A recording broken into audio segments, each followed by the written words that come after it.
Yes, comrades, good evening.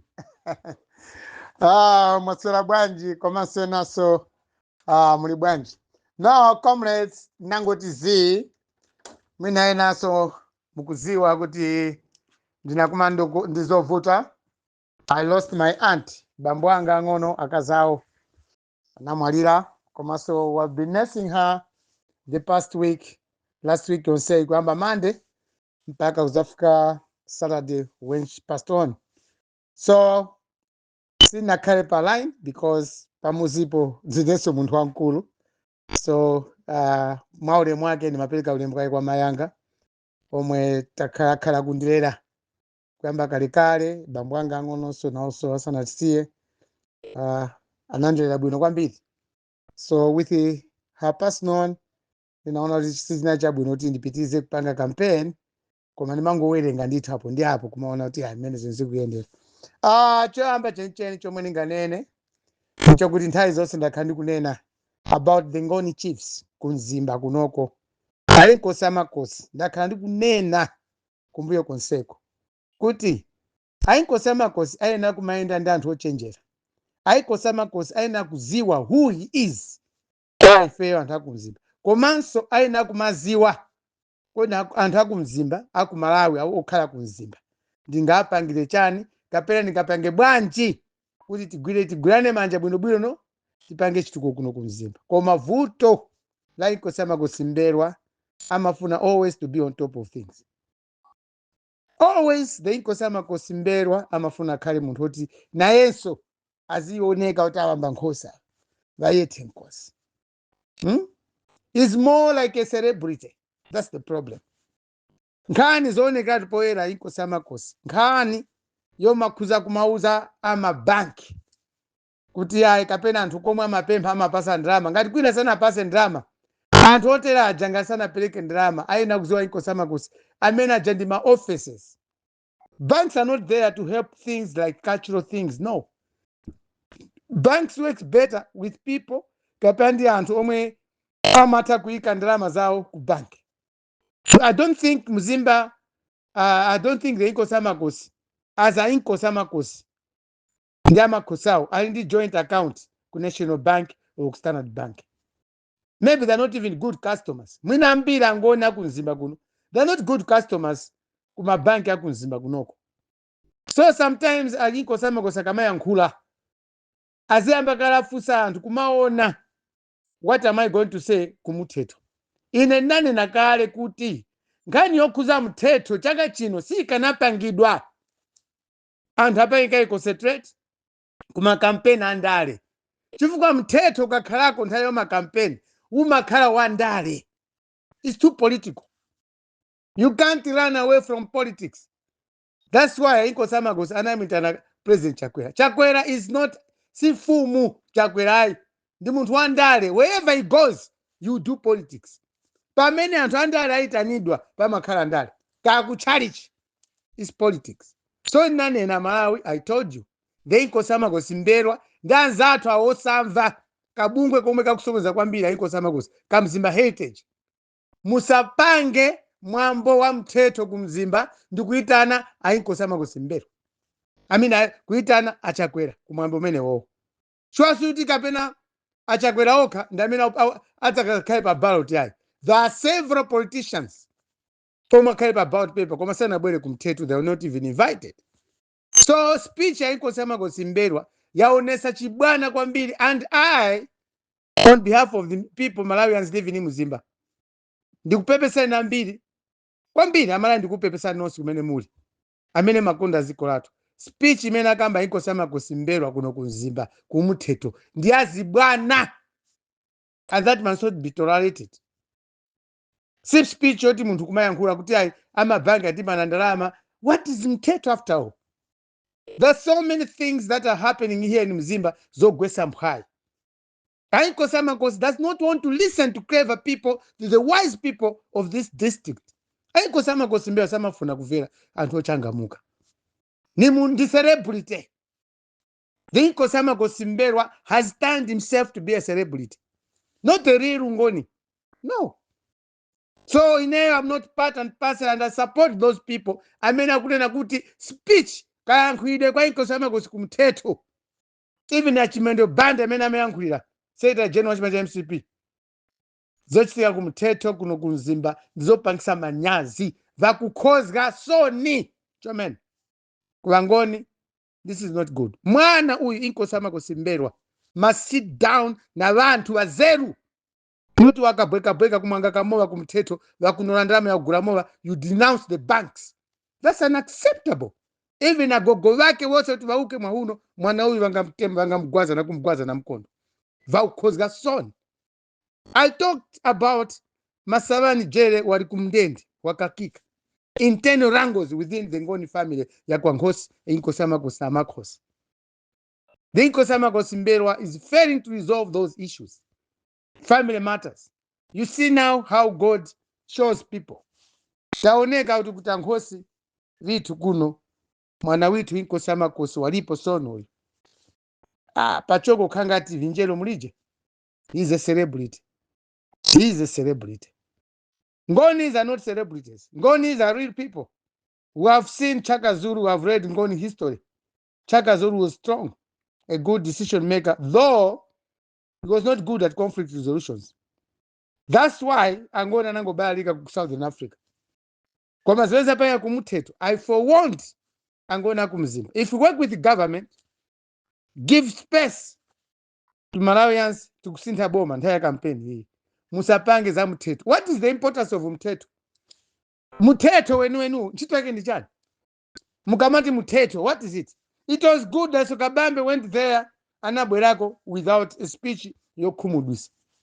Koma speech yakabidwa yachakwera amene ayankhula wa William Chimwendo Banda komanso Inkosi Amakosi eneka mwambo seuja wopanda pache ngati menewo. Kodi ndrama zimene anthu asonkha zija basi mayankhidwe ake akakhale meja kumthetho. Next year I don't think mthetho zakhalanso ndi value ina yonse. Ngazi choncho Ngonis must improve the way of understanding what is happening here in Malawi. Amaya bakuvutika. People of Mzimba don't need umuthetho. They need development. They need a good leader. So I stand with everyone who really anaona kuti kuja kumthetho sizinaende bwino. I'm with you. Ndisiye imene yachingoni yopanda pacheso ngati nkhani yake. Let me talk about anthu amene mukudandaula Kamulepo Karuwa sanayankhule bwino. Michael Usa kuyankhula, Comrade Mtambo, he seems to be supporting Chakwera. Comrades Malawians, this is not time for jokes. Sinthawi yomati kumapanga zibwana. And no one is permanent in politics. You can say in politics there are no permanent enemies. But here in Malawi this time, we should have permanent enemies. Tikaenda adani dito amuyaira swi. Let's not entertain trash. Let's not entertain rubbish or stupidity of any sort. This country was suffering because people who think they're too big, huge in politics or politically. This time is not time for jokes. It's a real time because we're going to change government. The people's minds, attitudes, mentalities are focused on changing this country and removing Chakwera from office. And that's the fight. That's why we're making noise here today. Panopa kumala tufuna ifeo zazibwana ai. Ngalindale tale pera. I'm asking each and every Christian, Muslim, stick to your churches. Titani zeni tipeze msogoro wa bwino. Ngalindale zatile pera. Let's use the church. Let's use some other institution. Mama kuzidu asikwambiri ngaziziko sili kwenda bwino. I'm happy with the civil service. My civil servants, Ambiri, you have reached me out. Mandifika, you are supporting Kabambe. You are very right. Keep it up. And that I'm a church, Roman Catholic, Seventh Day, at Islam. The church, no one say you matter a lot in the transition of changing this country. Tisapange zibwana kuti ai, ena sa upanga campaign, ai. Sitifuna mbava. Let and Hakubandrama Tasian at Shainire. Let them buy all sorts of materials. Kuyamba pensuro, pepara, Ugafia Gonsaru Paka Magalmot. Let them buy those things. They are thieves. Campaign yosinda ziko is not material. It's not material kumavala ma t-shirt chili chonse chachipani. No. Amalawi material abwino ndi nzeru zathu kotipanga bwanji kuti sinde ziko lathuli. Ena muli ndi nkhawa chifukwa chakuti ndinokupsa mtima mukukayikira kuti you are so skeptical, doubtful. Mwinati bera chisango komanso msipika winaso tivutika. Malawians, you are there on the right position. Muli pampabwino kwambiri.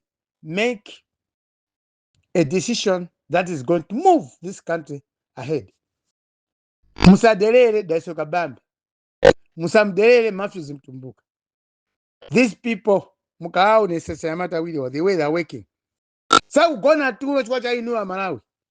Kabambe, Mtumbuka, zoti kana kwatira, kasana kwatire, kapela, anaiwala, they are moving up and down day and night. They need your support. Alinazo chili chonsa alinacho. Daiso Kabambe has got everything in his life. Without doing campaign, you not suffer. But you Malawians, when you're not going to vote wisely, you are going to suffer for the whole of your lives. In 2080 or 2060. You'll be all dead out of anxiety and stupidity in making poor decisions for voter asograziko. Matthews Mtumbuka, he's got everything. Without doing politics is okay. But see the sacrifice that he's doing. Anali Kumpoto Kuru now is in Central Region, di Kabambe. Kabambe is all over. Ena fetima ena di Kabambe, Mukumatopa, Kabambe is not getting tired. Why? Anagwira ntchito mboma. Anali Reserve Bank. Akuziwa pomwe panavuta ziko latu chuma kuti chikhali pa chafika pa. Whereby fertilizer kumadula every day. Today fertilizer is hitting 55,000 on the market. Fuel akusowa, people still. Tipa campaign, my basic commodities akusowa. So comrades, or even myself, without doing politics, without campaigning for DK, I'm okay. Our family is fine. Nizija ndizikuta pa nyumba. Koma ndikuyankhula because of you, the voiceless, the sufferers. Amene mukuvutika, ndamene kupangani campaign. When we ask money, we ask for support from you. Timakata pelewedwa. Koma nzeru zathu tufuna tuombole ziko lathuli.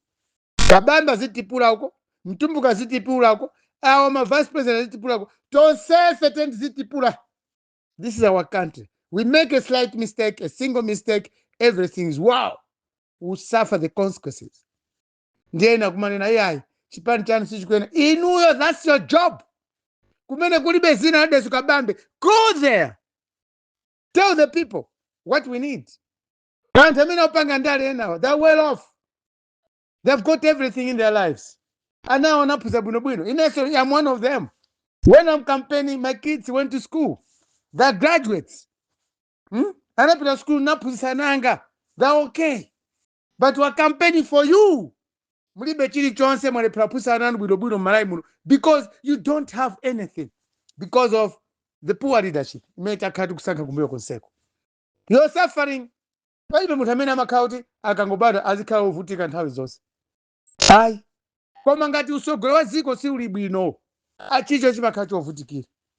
Ena afe mwina tukhala bwino chifukwa choti makolo athu mwina anatisira chuma kapena anatipasa nzeru. Koma amene mulibe kena kali konsolo mwana wophunzira nyumba mulibe. You must sit down. Khalani pansi. Kuti tingapange bwanji kuti Tanzania as a country. We are all Malawians. We need to do something together.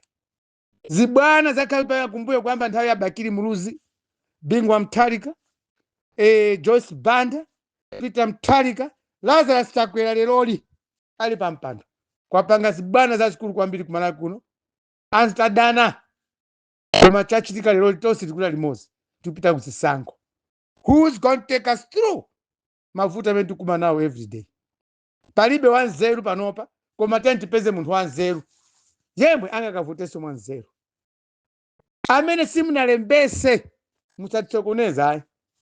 It's only 7.2 million people omwe andasinthe moyo wanu kumalawi kuno. Mutipase ulema amene tinalembesa mavoti. Ngati sunalembese, don't even go kumarales. Ndina nthu chisamanyazi kwambiri. Osalembesa zona amene zinzili panopa. Muntu wankulu, you are above 18 years. You are above 21 years. You are failed to register to vote for someone who can take us out of these troubles, these shambles that were covered with because of dirty politics. Ndale zokulana ntima. Ndamene simunalembese. Don't even go and disturb campaign ya anthu ena. Eniyo ndina anthu oyipa kwambiri amene simunalembese. They're very bad people. And I wonder why you complain. And amene muvutika kwambiri ndamene simunalembese. Why? Ife zonse zili manja mwa Mulungu. Mulungu analenga munthu ndi nzeru zonse. Amene analembesa kuti akavote, Mulungu sanapasa nzeru to help you. So ngati munthu ufuna kuthandiza dziko lanu, choyamba umavotera mtsogoleri wabwino wa dziko lanu. Chimozimozi, fumu ya nzeru imamvera malangizo a anthu ake. So amene simmavota, koma mukubwera makampeni mwa unyinji, making big rallies. Anthu kumaona ngati kuti candidate wina ndi anthu ambiri, pamene ena anthu simunalembese simukavota, mungofuna mukayende tukwacha kapena materials. You must be very stupid. Ndina anthu oyipa kwambiri osalembesa inopo vote osavota. Mukakhale bwanji, and you call yourself Malawians. Mukumavutika koma osalembesa. Never make this mistake in 2030. Banoba musayankhule zambiri amene simunalembesa. Kampeni yathu ndi anthu amene analembesa. Kabwera 20 pa nsonkhano ngati analembesa, it's much better than having chiground chonse stadium yonse kuzaza campaign pamene olembesa anthu 100,000 okha.